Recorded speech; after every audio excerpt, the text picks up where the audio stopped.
Dry Creek, Montana Territory, summer, 1887. The day Clara Jenkins was supposed to marry Henry Thatcher. The sun rose like it always did, lazily stretching over the golden wheat fields and catching on the steeple of the little white church just outside town.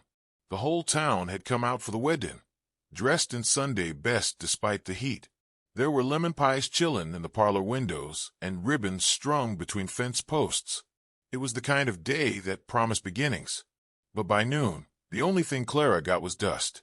The preacher stood awkward at the altar, his collar damp with sweat, glancing down the road every few minutes. Clara, in her mother's hand-stitched ivory dress, stood motionless at the front of the church, a bouquet of wildflowers wilting in her hand. The guests started whispering. The heat pressed down harder, and Henry never came. An hour passed. Then, too, it was old Widow Ketchum who finally stood up and said, "Well, we best not let this fine cake go to waste." And just like that, the crowd shuffled to the fellowship hall, murmurings of "poor dear," and never trusted that Thatcher boy trailing behind. Claire didn't cry. Not then. She just stood there, a statue carved from hope and humiliation, till the preacher finally touched her shoulder and said, real gentle, "You don't have to stay." She walked out that church, head high, but the second her boots hit the dusty road, she ran.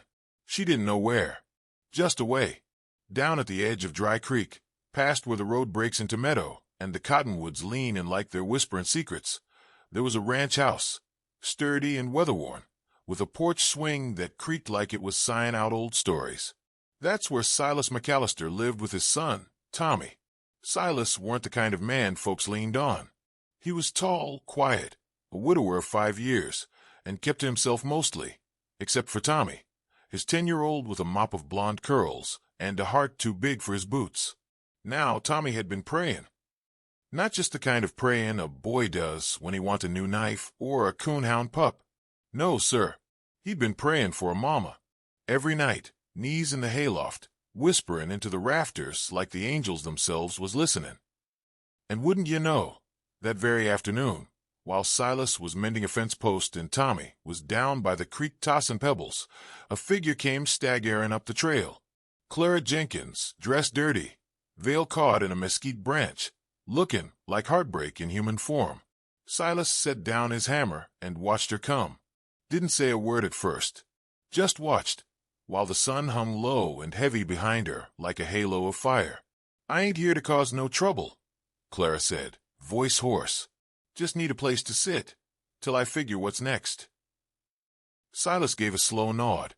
"Well, I got a bench and a well out back." And that, my friend, was how it all began. Clara didn't mean to stay. She told herself it was just for the night, just long enough to let the fire in her chest settle. But when dawn broke and the rooster crowed like it had something to prove, she found herself still sitting on that porch swing, wrapped in a blanket that smelled of cedar and old tobacco.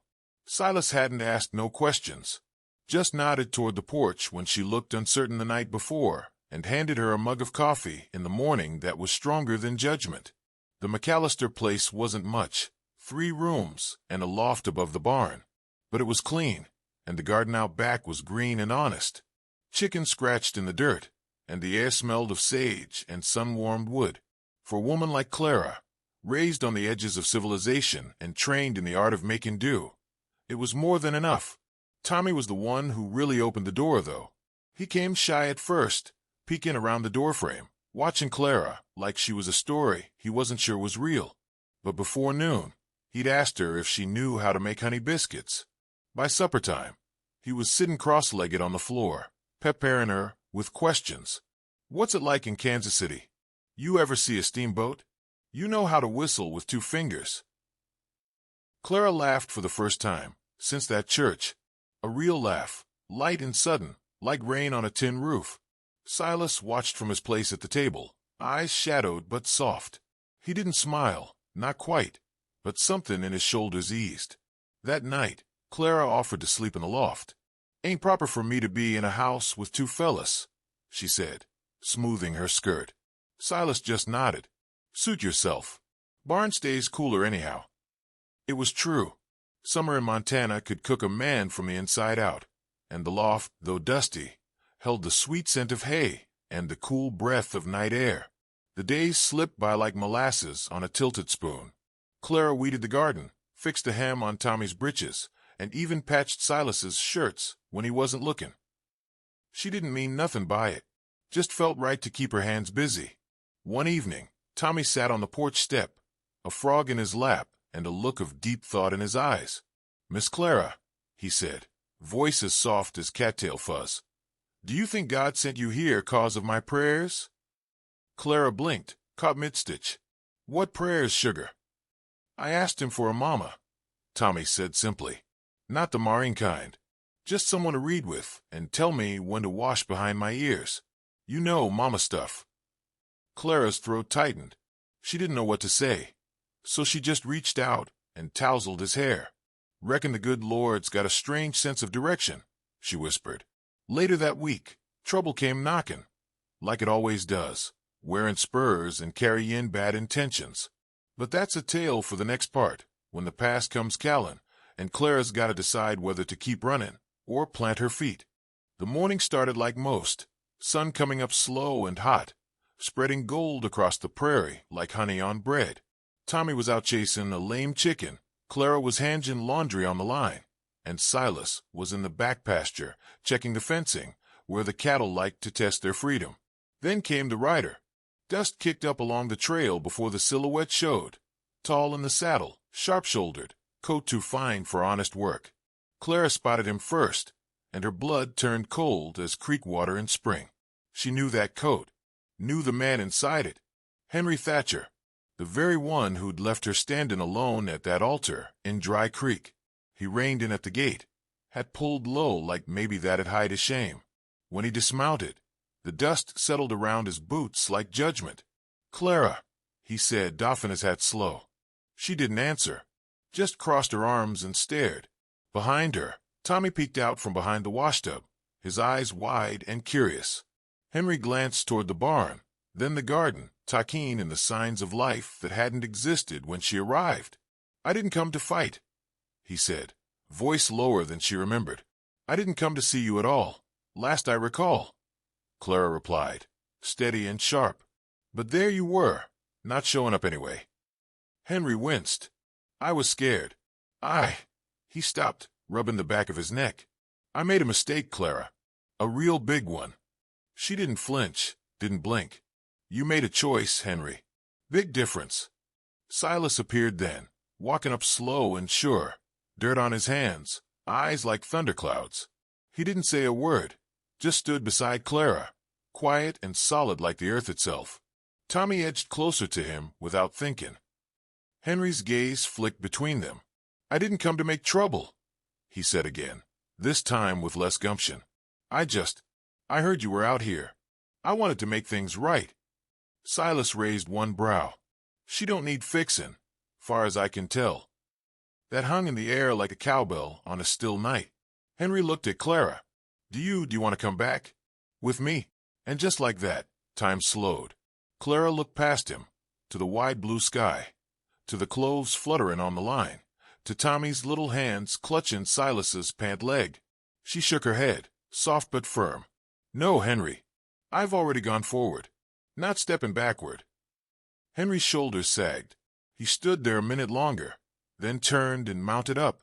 As he rode away, Tommy piped up. "Was that the man who was supposed to marry you?" Clara crouched beside him, brushing his hair back. "That's the man who taught me how to pick better next time." Tommy grinned, toothy and full of boyish mischief. "Good. I like Silas better anyway." From the porch, Silas rubbed the back of his neck, like maybe he wasn't sure what to say. Clara just smiled, a little sad, a little free. She was still staying in the loft. But something about that night, the way Tommy leaned his head on her arm during supper, or how Silas left a clean tin cup at the table just for her, made her think she wasn't just passing through anymore. 3 weeks passed like the wind through tall grass, quiet but steady. Clara, once a guest with one foot out the door, had become part of the rhythm on the McAllister ranch. She took to the garden like it was a cradle, coaxing beans from the dirt and sunflowers tall as a wagon wheel. She kept the kitchen warm, and the pantry stocked with preserves that smelled of her mama's touch. But more than that, she filled the spaces that had gone hollow. Tommy now called her Miss Clara, with a lilt in his voice like the name tasted sweet. He'd leave little drawings on her pillow, stick figures with curls and big grins, always drawn holding hands with a boy and a tall lady in a bonnet. As for Silas, he was a hard man to read. Weren't the kind to say much, but he started coming in from the fields a bit earlier, started leaving his boots by the door and lingering longer at supper, listening as Clara told stories about Kansas City, or read aloud by lamplight from that old Mark Twain book Tommy loved. One night, the air was thick with the scent of warm corn and fried squash, and lightning bugs blinked outside the window like heaven's own lanterns. Supper was quiet, just the sound of forks clinking, and the old wall clock ticking slow. Tommy, half asleep from a long day, leaned against Clara's arm. "You ever think about staying?" Silas asked all sudden, his voice low but steady. Clara looked up. Her spoon paused halfway to her mouth. "You and Tommy get along like a barn cat and a sunbeam," he went on. "And I reckon this house don't feel near as hollow since you showed up." She blinked. "You a skin me to stay?" "I'm a skin if you want to," he said. "Ain't a proposal, just a welcome." Clara's heart jumped like a startled colt. She set her spoon down, looking from Silas to Tommy. "I was left once," she said softly. "Don't much fancy being left again." Silas nodded, like he understood something deep and quiet. "I ain't a man who runs. My boots stay where I put 'em." And that night, Clara slept in the loft again, but she brought the patchwork quilt inside from the barn and laid it out over her bed. And in the dark, she smiled to herself, not because anything was certain, but because, for the first time since that church, it felt like something just might grow. It was a Monday when the storm broke, not the kind that rattles shingles and floods the creek, but the kind made of men with hard eyes and harder reasons. Silas was out back, oiling the hinges on the barn gate when the riders came. 3 of 'em, dressed in trail dust and bad news. They didn't knock, just rode up slow, their horses breathing heavy from a long, fast ride. One of 'em, tall, red-bearded, with a scar that split his brow like lightning through a tree, spoke first. "McAllister," he called. "We come for the girl." Clara was inside shelling peas with Tommy when she heard the voice. Her heart dropped like a stone in a well. She stood slow, eyes wide, hands suddenly useless. Silas stepped out into the yard, lean and quiet, his rifle slung but ready. "She's not a girl," he said evenly, "and she don't belong to anyone." The red-bearded man chuckled. "That's so. Well, she belonged to a man back in Dry Creek. Name of Jeremiah Kroll. She cleaned his books, cooked his meals, and ran off with his letters." Clara stepped out then, her apron still dusted with flour, but her spine straight as a fence post. "I ran," she said, voice clear, "from a man who beat me, lied to me, and planned to sell me off like cattle." Kroll's men shifted, but Redbeard just sneered. "He says you stole from him." "I took back what was mine," she said. "Letters he forged. Money that was owed." Tommy appeared at the door, peering out from behind the frame. "Ma," he whispered, the word so soft Clara almost didn't catch it. But Silas did. His jaw tightened. He stepped forward, planting himself between Clara and the riders. "You got a piece of paper says she belongs to you?" he asked. "No," Redbeard growled, "but I got 3 men and a reason." Silas didn't move. "I got 1 man and a promise." They stared each other down as the sun hung low behind them, casting long shadows over the yard. Then Redbeard spat in the dirt. "This ain't over, McAllister." And they turned, riding off slow, but not without leaving a trail of thread in their wake. That night, Silas oiled his rifle by lamplight. Tommy sat close to Clara, watching her stitch like she was sewing the world back together. "You got a choice," Silas said finally, looking up. "You can run again. I wouldn't blame you." Clara looked out the window at the stars blinking down. "I'm tired of running," she said. "Then we stand," Silas replied. And so they did. The next days passed like coiled springs, tight with silence, stretched with worry. Clara kept the windows bolted and the lamp low. Silas moved like a man in wait, eyes always on the horizon, one hand never far from his rifle.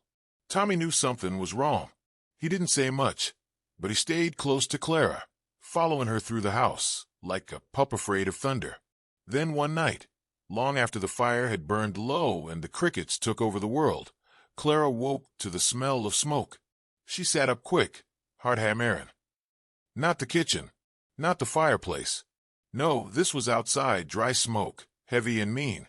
She rushed to the window, and what she saw made her blood run cold. The barn was ablaze. Flames danced up the sides like devils on a ladder, licking through hay and timber.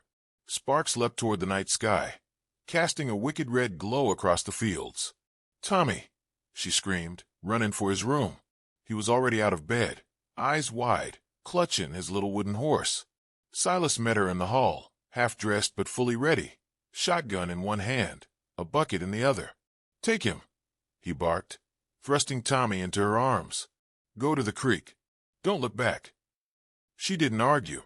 Clara ran, bare feet thudding against the ground. Tommy clutched tight. Behind them, the fire roared louder than thunder. The barn collapsed in a shudder of sparks. She stumbled into the tall grass by the creek and dropped to her knees, holding Tommy close as he buried his face in her shoulder. From the shadows, 3 figures emerged near the blaze. Redbeard and his men. They stood near the fence line, silhouetted against the fire like specters of the worst kind. Silas stepped out from the side of the house, quiet as a fox, gun raised. "You done now?" he called. Redbeard laughed. "Just warming up. You've made your point. Now ride out. We came for the woman. You want her safe.